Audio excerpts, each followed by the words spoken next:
Selandia Baru terletak di Pasifik Barat Daya, dan negara ini bukan hanya negeri pegunungan, makhluk-makhluk paling unik di dunia, dan lubang hobbit. Tapi ada fakta keren lainnya. Selandia Baru berada di atas sebuah benua tersembunyi yang 94% wilayahnya berada di bawah air.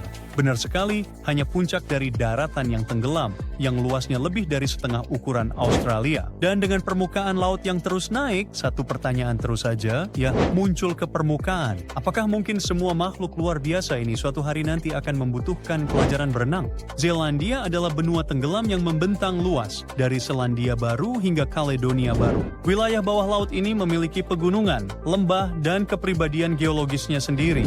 Tapi tunggu, bagaimana mungkin sesuatu yang berada di bawah air bisa disebut benua? Ternyata berada di bawah air tidak membuatmu kehilangan status sebagai benua. Itu hanya membuatmu lebih sulit untuk ditemukan.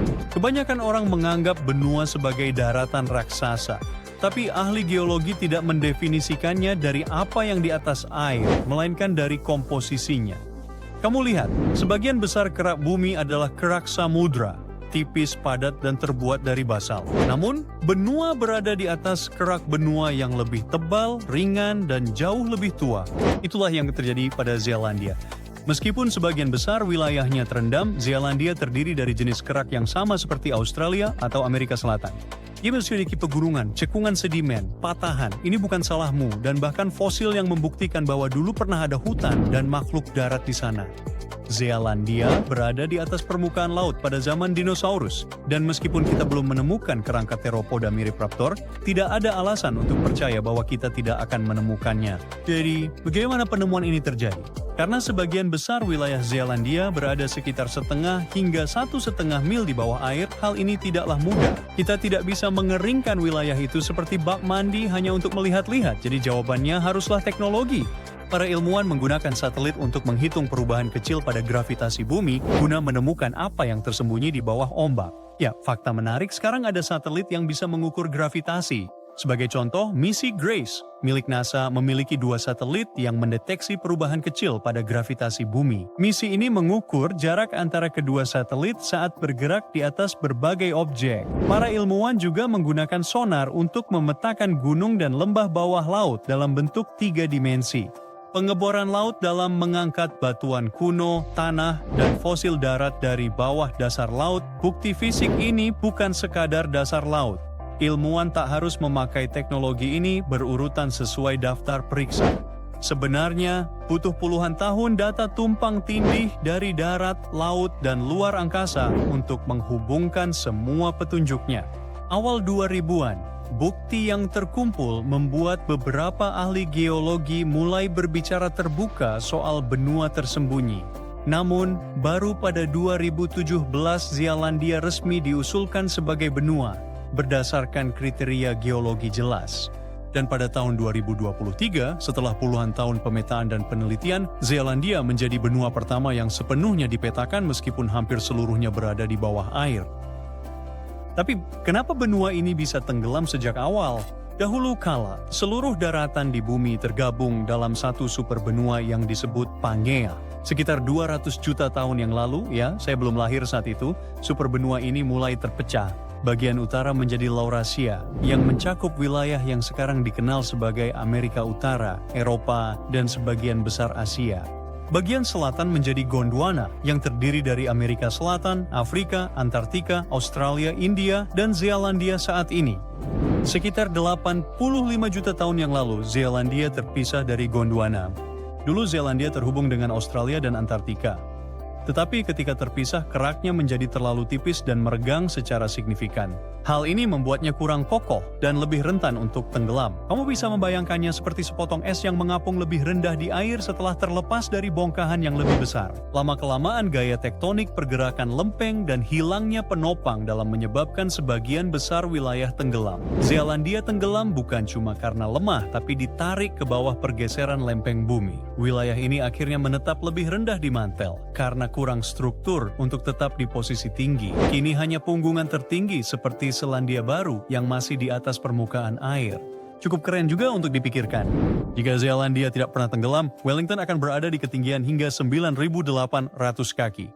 Itu lebih tinggi daripada Aspen, Colorado. Sekarang kita tahu Selandia Baru dipenuhi dengan hewan-hewan aneh dan menakjubkan, burung yang tidak bisa terbang, serangga yang bersinar, domba yang jumlahnya melebihi manusia. Tapi bagaimana dengan dunia bawah lautnya? Apakah sama istimewanya?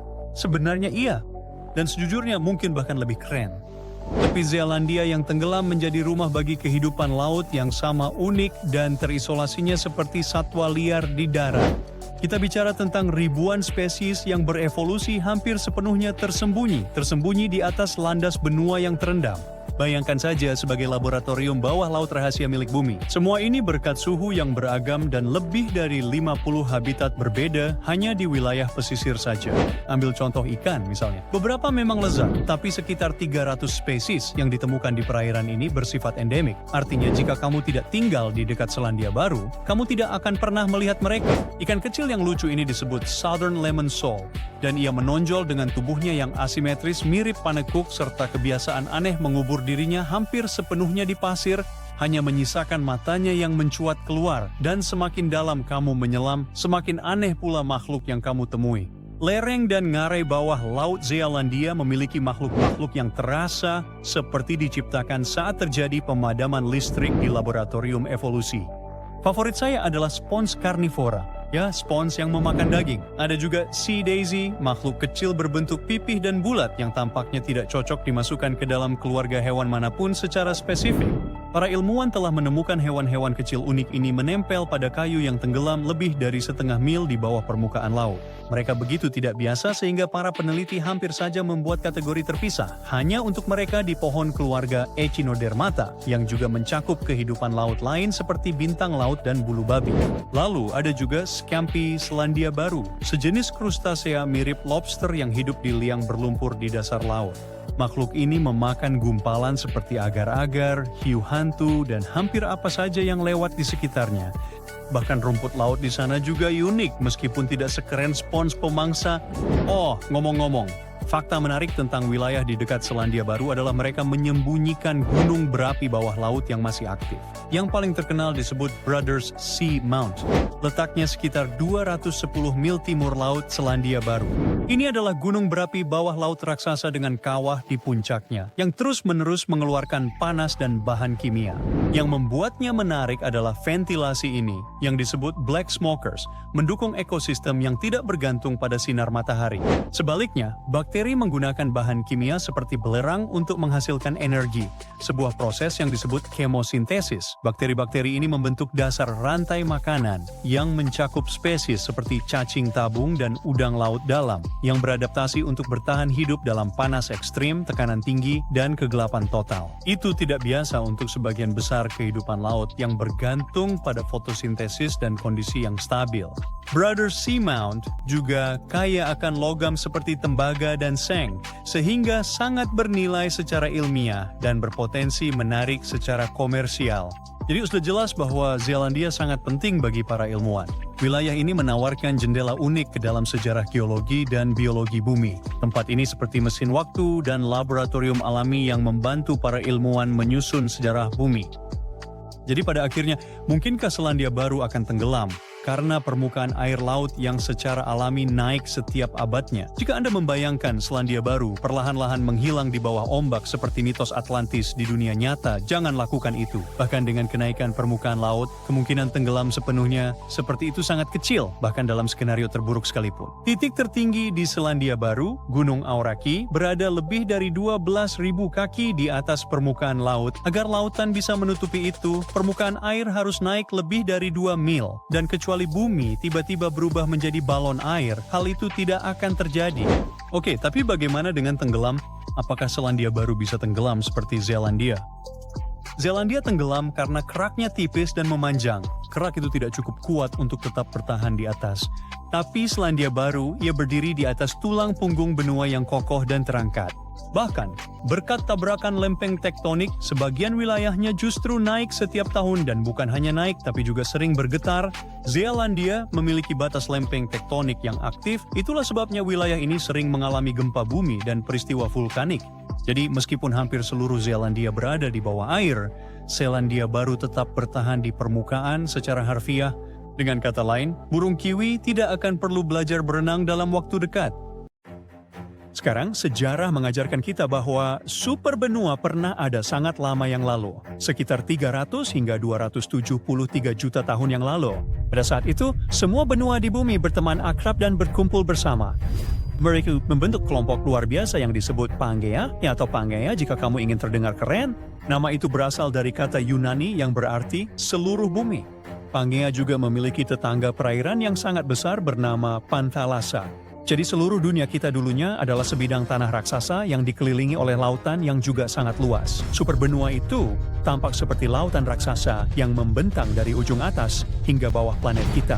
Namun seperti kisah pada umumnya, segalanya berubah. Sekitar 200 juta tahun yang lalu, di awal era Jurassic, pada masa dinosaurus, Pangea memutuskan untuk mengadakan pesta perpisahan. Lupakan saja ide lama tentang benua yang hanya melayang-layang seperti gunung es besar. Benua itu terpecah-pecah menjadi benua saat ini, di mana proses tersebut juga membentuk Samudra Atlantik serta Hindia. Kisah Pangea pertama kali diceritakan oleh seorang ahli cuaca asal Jerman bernama Alfred Wegener pada tahun 1912. Tapi bagaimana dia bisa mengetahui sesuatu yang terjadi begitu lama lalu? Bayangkan inti bumi seperti perapian besar yang hangat dan memancarkan panas. Panas ini menciptakan arus pusaran khusus di lapisan luar bumi.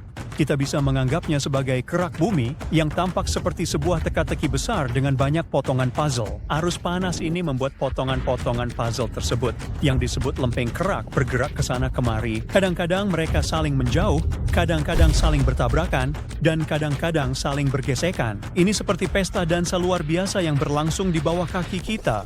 Suatu hari, Wegener melihat bentuk-bentuk benua dan berpikir, "Hei, garis pantai Amerika Selatan dan Afrika sepertinya cocok satu sama lain." Dan memang benar begitu. Jadi ia membayangkan bahwa dulu sekali semua benua pernah bersatu sebagai satu daratan besar. Tapi dia tidak bisa begitu saja mengatakannya tanpa bukti apapun. Jadi bagaimana kita tahu bahwa Pangea benar-benar pernah ada? Nah, ada beberapa petunjuk yang membawa kita pada penemuan luar biasa ini. Salah satu petunjuknya mirip seperti saat kamu menyusun puzzle dan potongannya pas satu sama lain. Coba lihat bentuk benua-benua saat ini. Kamu akan melihat bahwa mereka hampir bisa disatukan seperti potongan yang sangat cocok. Tentu saja bentuknya telah berubah seiring waktu. Itu terjadi jutaan tahun yang lalu, dan sejak saat itu, pantai-pantai benua telah diterpa air selama bertahun-tahun. Tapi meskipun begitu, kita masih bisa melihat betapa cocoknya mereka jika disatukan. Petunjuk lain datang dari memeriksa fosil-fosil. Kita tahu bahwa hewan purba meninggalkan banyak fosil. Dari situlah kita mempelajari sejarah mereka dan spesies apa saja yang pernah ada. Namun ketika para ilmuwan membandingkan fosil yang ditemukan di benua-benua berbeda, mereka menemukan sesuatu yang menarik. Fosil-fosil ini tampak mirip. Yang mengejutkan, fosil-fosil itu berasal dari kelompok hewan yang sama meskipun letaknya sangat berjauhan. Tidak mungkin hewan-hewan ini bisa berenang melintasi lautan hanya dengan keempat kakinya. Dan kecil kemungkinan jenis hewan tertentu ini berasal dari dua tempat sekaligus pada waktu yang sama. Dan terakhir, pegunungan. Bayangkan menjelajah di bawah laut dan menemukan pegunungan besar di dasar lautan. Pegunungan bawah laut dan palung dalam ini seperti bekas luka dari pergerakan lempeng tektonik bumi. Semua itu menjadi bukti lain bahwa benua-benua adalah bagian dari sesuatu yang lebih besar. Ketika kamu melihat semua hal ini secara bersamaan, kamu akan mendapatkan gambaran yang cukup jelas. Benua-benua di bumi dulunya pernah bersatu dalam satu superbenua. Sejak itu mereka telah berpisah tetapi kenangan petualangan besar mereka masih tertulis pada bentuk garis pantai, batuan yang mereka tinggalkan, dan banyak lagi. Tapi sekarang hal itu sudah jelas bagi kita. Pada saat penemuan Wegener, ada berbagai gagasan yang bermunculan. Beberapa orang berpikir bahwa benua-benua tenggelam untuk membentuk lautan. Namun Wegener memiliki pandangan yang berbeda. Ia berpikir bahwa benua-benua selalu bergerak. Ia bahkan menciptakan istilah keren, pergeseran benua, untuk menjelaskannya. Kemudian ia bergabung dengan ilmuwan lain bernama Alexander Du Toit. Du Toit menambahkan sedikit perubahan pada cerita ini dengan mengusulkan bahwa awalnya ada dua benua, Laurasia di utara dan Gondwana di selatan. Namun, pesta yang sebenarnya baru dimulai pada tahun 1960-an ketika para ilmuwan menemukan bahan rahasia dalam resep ini, yaitu tektonik lempeng. Akhirnya, teori ini menjelaskan semua hal yang dibicarakan oleh Wegener dan Du Toit. Teori Wegener terbukti benar setelah 50 tahun. Seiring waktu, kita semakin banyak belajar tentang planet kita. Kita menemukan bahwa bumi dulunya yang memiliki beberapa superbenua. Sebelum Pangaea, ada sebuah megabenua bernama Rodinia sekitar 1 miliar tahun yang lalu. Dan kemudian, Pannotia muncul sekitar 600 juta tahun yang lalu. Yang menarik adalah kisah pergeseran benua ini masih jauh dari selesai. Benua-benua kita selalu bergerak. Afrika sedang mendorong Eropa dengan ramah, dan Australia sedang bermain mobil-mobilan dengan Asia Tenggara. Tahukah kamu apa yang ada di depan mata? Sebuah superbenua lagi. Jadi bagaimana superbenua berikutnya akan terbentuk? Nah, ada 4 kemungkinan utama: Novo Pangaea, Pangaea Ultima, Aurixa, dan Amasya. Nama-nama ini mungkin terdengar seperti nama pahlawan super, tapi sebenarnya itu adalah cara-cara potongan teka-teki benua bisa menyatu. Mari kita lihat semuanya. Pertama, Novo Pangaea. Kamu tahu kan, ada Samudra Atlantik di satu sisi dan Samudra Pasifik di sisi lainnya. Nah, jika kedua samudra ini terus melakukan apa yang mereka lakukan sekarang, Samudra Atlantik akan terus melebar sementara Samudra Pasifik semakin menyempit. Jika itu terjadi, Amerika Utara dan Amerika Selatan akan saling memberi tos besar. Dan Antartika, daratan es yang jauh di selatan itu, juga akan ikut bergabung. Benua itu akan bergerak ke utara. Selanjutnya, Pangaea Ultima. Di masa depan, Samudra Atlantik mungkin akan bosan menjadi begitu lebar. Samudra itu mungkin akan memutuskan untuk melambat dan sedikit menyusut. Amerika dan Antartika yang bergerak ke utara kemungkinan besar akan menabrak Afrika dan Eropa, dan begitu saja sebuah superbenua baru pun terbentuk. Ada beberapa titik di mana dasar laut sedang meluncur di bawah daratan. Ini seperti jalur rahasia di bawah air. Titik-titik ini disebut zona subduksi. Jadi jika terowongan rahasia ini terus menyebar di sepanjang pantai timur Amerika, maka Amerika, Eropa, dan Afrika mungkin akan bersatu kembali dan membentuk sebuah superbenua baru. Superbenua ini nantinya akan dikelilingi oleh seluruh Samudra Pasifik. Superbenua berikutnya yang mungkin terbentuk adalah Aurica. Dalam skenario ini, Samudra Pasifik dan Atlantik mungkin memutuskan untuk beristirahat dan menutup diri. Namun tenang saja, saat satu pintu tertutup, pintu lain akan terbuka. Dalam kasus ini, samudra baru akan muncul sebagai penggantinya. Bayangkan sebuah retakan besar di tanah yang membelah Asia, seperti resleting yang terbuka. Retakan ini disebut Pan-Asian Rift dan akan menjadi samudra baru. Dengan samudra baru ini, akan muncul superbenua baru, Aurica. Australia saat ini sedang bergerak ke utara, seolah-olah sedang mencari tempat yang nyaman di pusat planet kita. Asia Timur dan Amerika mungkin akan bergabung dari kedua sisi. Setelah itu, Eropa dan Afrika mungkin akan terhubung dengan Amerika dan boom, Aurica pun terbentuk. Dan akhirnya Amasya. Superbenua ini mungkin terbentuk jika beberapa lempeng tektonik bergerak ke utara, mereka bisa membawa benua-benua seperti Afrika dan Australia ikut serta. Mereka akan berkumpul di sekitar kutub utara. Semua benua kecuali Antartika mungkin akan bersatu. Dan meskipun mereka mungkin berkumpul di sekitar kutub utara, mereka tidak akan menutup lautan.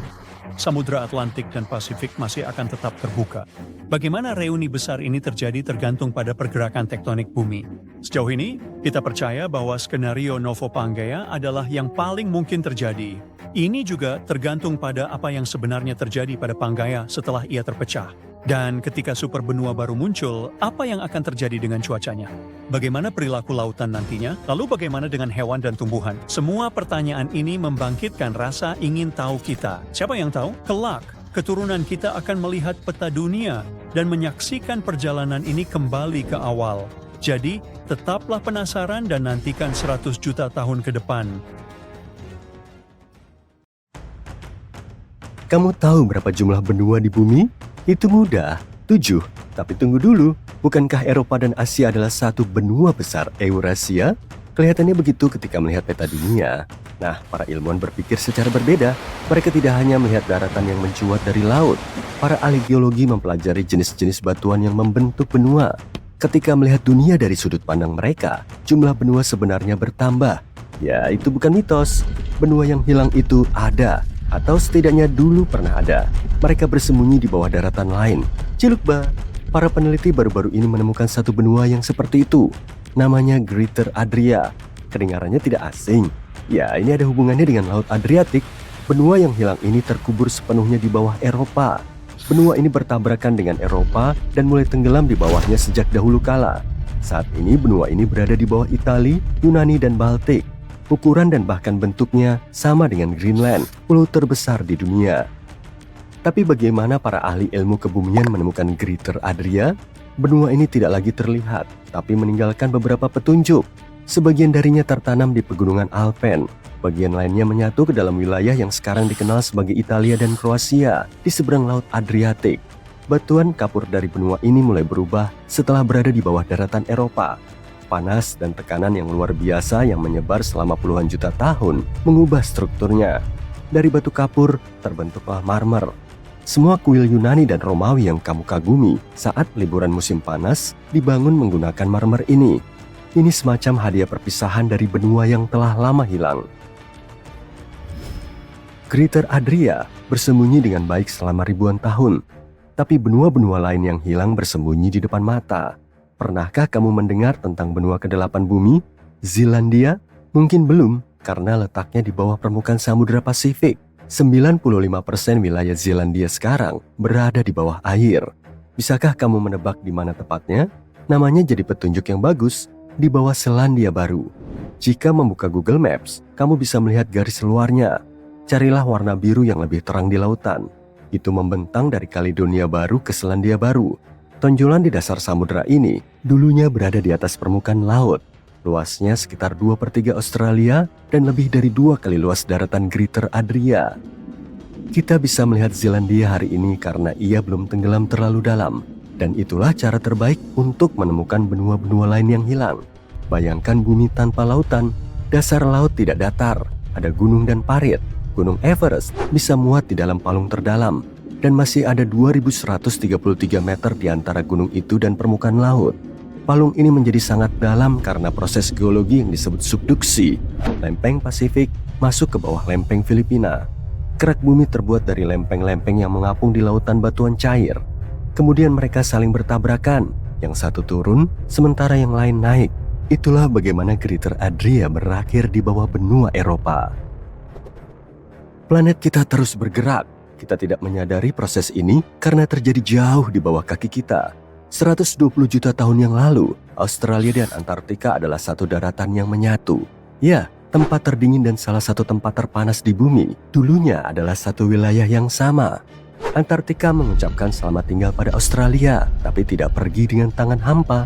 Saat ini ada plato samudra di Samudra Hindia. Kata plato berasal dari bahasa Prancis yang berarti tanah datar yang tinggi. Dan nama tempat ini terdengar seperti judul film Hollywood, Broken Ridge. Dulu tempat ini terhubung dengan benua lain yang hilang. Para ilmuwan percaya bahwa daratan ini merupakan jembatan darat antara India dan Antartika. Seperti apakah daratan ini? Jawabannya mungkin terletak di kepulauan kecil di Samudra Hindia bagian selatan. Pulau-pulau ini adalah yang tersisa dari daratan kuno. Di sana beriklim dingin. Pulau-pulau ini memiliki gletser karena letaknya yang sangat dekat dengan Antartika. Namun di masa lalu, iklimnya pasti sedang dengan curah hujan yang tinggi. Hewan dan tumbuhan pasti mirip dengan yang kita temukan di daerah tropis saat ini. Lanskap benua yang hilang itu mungkin mirip dengan Selandia Baru. Mumpung sedang membahas daerah ini, bisakah kamu menebak di benua mana negara Pulau Madagaskar berada? Jika menebak Afrika, maaf, kamu salah. Hei, jangan bersedih. Lihatlah ke atas dan ke kanan pada peta. Jawaban yang benar adalah India. Sekitar 120 juta tahun lalu, aku belum lahir saat itu, India memisahkan diri dari benua Afrika dan bergerak ke arah timur laut. Madagaskar tidak cukup cepat dan berakhir sebagai sebuah pulau di lepas pantai tenggara Afrika. Namun ada bukti adanya daratan yang lebih besar lagi, yaitu benua Maurisia yang hilang. Para ilmuwan menemukan jejak-jejak daratan kuno di bawah pulau Mauritius. Saat ini, pulau ini menjadi tempat wisata, tapi jutaan tahun lalu, pulau ini merupakan tempat yang sangat panas. Ada banyak gunung berapi. Begitulah cara para ilmuwan menelusuri kembali jejak Maurisia. Mereka menemukan mineral yang ada di bebatuan yang dimuntahkan lava setelah letusan. Tanah yang telah lama hilang itu pernah menutupi area dari Mauritius hingga pantai barat India. Bayangkan jika daratan tersebut masih ada saat ini, itu akan membentuk perpaduan budaya India dan Afrika. Hidangan lokalnya pasti penuh rempah. Berbicara tentang rempah, sudah mencicipi makanan Indonesia baru-baru ini? Hanya 50.000 tahun yang lalu Asia Tenggara terlihat jauh berbeda. Tidak ada Sumatera, Kalimantan, Jawa, atau bahkan Australia. Hanya ada Sunda dan Sahul, dua masa benua yang dipisahkan oleh parit air yang dalam. Ada perpanjangan daratan Asia Tenggara di satu sisi dan Australia besar di sisi lainnya. Saat itu, Bali ada di ujung paling selatan Asia. Para ahli biologi, termasuk ilmuwan pertama yang menyadari adanya perpecahan tersebut. Spesies berkembang secara berbeda di Sunda dan Sahul. Itulah kenapa Australia memiliki hewan-hewan unik seperti kanguru, wombat, dan platypus. Dan tahukah kamu bahwa kanguru raksasa pernah berkeliaran di Pulau Nugini? Hal ini dikarenakan hingga akhir zaman terakhir, terdapat jembatan darat yang menghubungkan kedua pulau tersebut dengan Australia. Saat ini kedua pulau itu dipisahkan oleh Selat Torres. Tapi ini cukup dangkal, kurang dari 20 meter. Jadi sebuah pengingat bahwa dulunya ini adalah satu daratan yang disebut Sahul. Selat lain yang tidak terlalu dalam memisahkan Asia dari Amerika Utara. Selat Bering saat ini berada di Beringnya. Daratan kuno ini tidak terlalu besar. Ia membentang 1000 mil dari utara ke selatan, hanya sepertiga jarak tempuh dari Los Angeles ke New York. Beringnya penting karena alasan lain. Selama zaman es, Beringnya menghubungkan seluruh dunia. Ketinggian air saat itu 90 meter lebih rendah dari sekarang. Jika lebih rendah lagi, kamu bisa berjalan kaki dari Tanjung Harapan di Afrika sampai ke Tanjung Horn di Amerika Selatan. Ini bisa jadi rute backpacking terbaik. Saat ini kamu bisa naik pesawat terbang ke hampir semua tempat di dunia. Dunia tidak pernah tampak sekecil ini, bukan? Tidak juga. Sekitar 300 hingga 200 juta tahun lalu, kita semua adalah satu secara harfiah. Pangea adalah sebuah benua super yang mencakup semua benua. Namanya berasal dari bahasa Yunani dan artinya adalah seluruh bumi. Namun Pangea mulai retak. Celah terbesar terbentuk di antara benua Amerika di satu sisi dan Eropa serta Afrika di sisi lain. Air laut mulai mengalir masuk dan begitulah Samudra Atlantik terbentuk. Proses ini sama sekali belum berakhir. Saat kamu menonton video ini, Amerika Utara semakin menjauh dari Eropa dengan kecepatan 2,5 cm per tahun. Tampaknya tidak banyak jika dibandingkan dengan rata-rata umur manusia. Namun pada akhirnya, semua benua akan terhubung kembali satu sama lain, membentuk sebuah benua super. Dan ini bukan pertama kalinya dalam sejarah bumi. Sejujurnya, aku tidak ingin menunggu untuk itu.